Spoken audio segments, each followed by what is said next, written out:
नमस्कार दोस्तों, जय श्री कृष्णा। दिवाली आ रही है और तरह तरह की पोटली बनाने का भी सीजन आ रहा है। लक्ष्मी पोटली, समृद्धि पोटली, धन वृद्धि पोटली इत्यादि इत्यादि बहुत सारे वीडियोस आप देख रहे होंगे। बहुत सारे तरह के ज्योतिषी गुरु आपको ये ट्रिक बता रहे होंगे किस तरह से अपने घर के अंदर ही समृद्धिदायक या लक्ष्मी प्रदान करने वाली पोटलियों को तैयारी कीजिए। तो क्या है इसके पीछे का विज्ञान और क्या आपको ये करना चाहिए? क्या वास्तविक में कोई लक्ष्मी पोटली आपको लक्ष्मी दे सकती है? कोई धन या समृद्धि वाली पोटली सच में आपको समृद्ध बना सकती है? तो इसी पे आधारित है ये वीडियो। और अगर आपको वीडियो पसंद आता है तो प्लीज लाइक सब्सक्राइब जरूर करें। और अगर मेरी बातों में आपको फैक्ट नजर आते हैं तो अपने मित्रों के साथ शेयर करें, ताकि वो कुछ चीजें जीवन में व्यवस्थित कर सकें और उनको व्यवस्थित परिणाम मिले।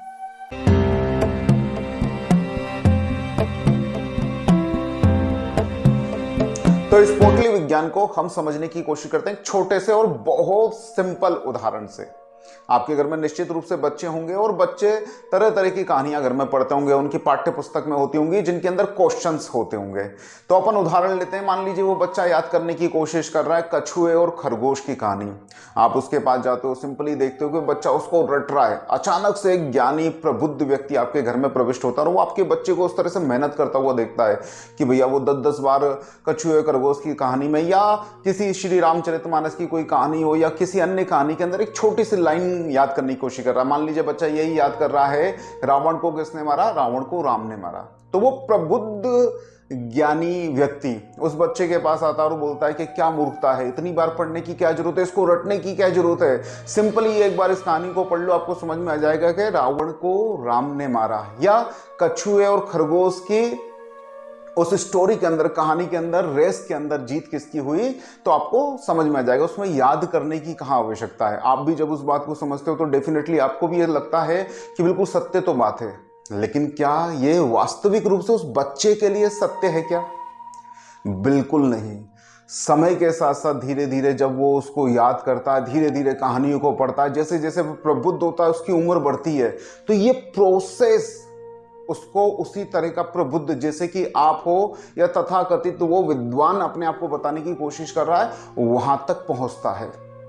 तो ये जो प्रोसेस है यही महत्वपूर्ण है। कुछ वास्तविक रूप से गॉड गिफ्टेड होते हैं जिनके अंदर अतुल्य ज्ञान है, जिनके अंदर प्रज्ञा ऑलरेडी कुछ कर्मों के कारण उपलब्ध होती है, उनकी बात छोड़ देते हैं। जैसे आदि गुरु शंकराचार्य ले लेते हैं या आइंस्टीन को ले लेते हैं या हमारे रामानुजाचार्य को ले लेते हैं। लेकिन सब कोई तो ऐसे नहीं होते। हर व्यक्ति के साथ एक प्रोसेस निश्चित रूप से जुड़ी होती है। हर एक सिद्धि के साथ, चाहे वो आपकी भौतिक जगत की सिद्धि हो, चाहे वो आध्यात्मिक जगत की सिद्धि हो, वो प्रोसेस फॉलो करने पर ही मिलती है। तो यहां पर यह जरूर हो सकता है कि उस बच्चे की जगह आप बैठ के किसी भी तरह से एग्जाम दे दें, किसी तरह से उसको पास करा दें, यहां पर कृपा वाली बात हो सकती है। लेकिन जब वो कार्य, जब आप ही को पढ़ना है, आप ही को लिखना है, आप ही एग्जाम में सामने बैठने वाले हैं, तब आपको निश्चित है कि उस प्रोसेस से गुजरना पड़ेगा। तो यहीं पर है पोटली का पूरा विज्ञान। निश्चित रूप से ऐसा कुछ हो सकता है जो आपको आपके गुरु बना के देते, जिनके वास्तव में कोई सिद्धि, और वो आपको कोई छोटी मोटी वस्तुएं, चावल सिक्का इकट्ठा करके, कोई मंत्र बोल के, कुछ भभूत डाल के आपको दे दें और आपके घर में समृद्धि आ जाए। निश्चित रूप से ऐसे कुछ सिद्ध लोग हो सकते हैं।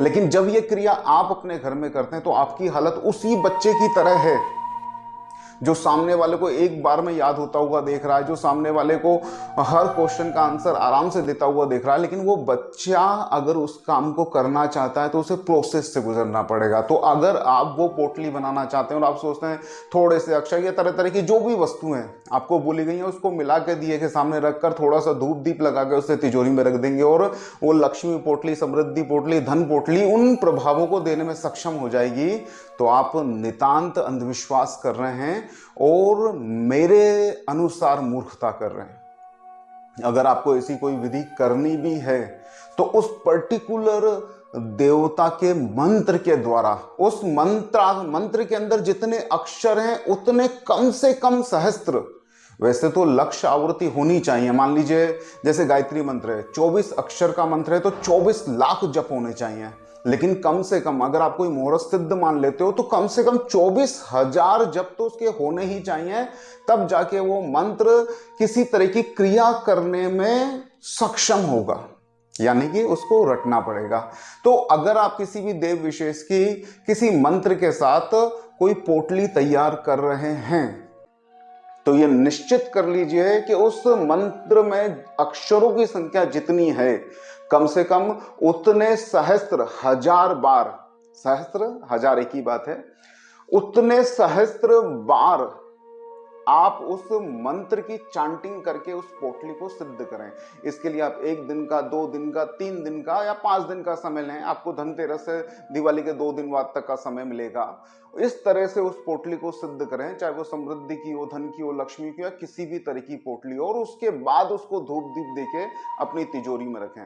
तो इस तरह से ये पोटलियां काम करती हैं। आप किसी भी तरह के सरलतम उपाय को ढूंढ के, वीडियो को देख ढूंढ के, तरह तरह की बातें सुन के कुछ तो भी बना बना के अपने घर में इकट्ठा न रखें। इससे अंततः आपका विश्वास खंडित हो ही जाएगा और ये काम नहीं करेंगी। नमस्कार, जय श्री कृष्णा।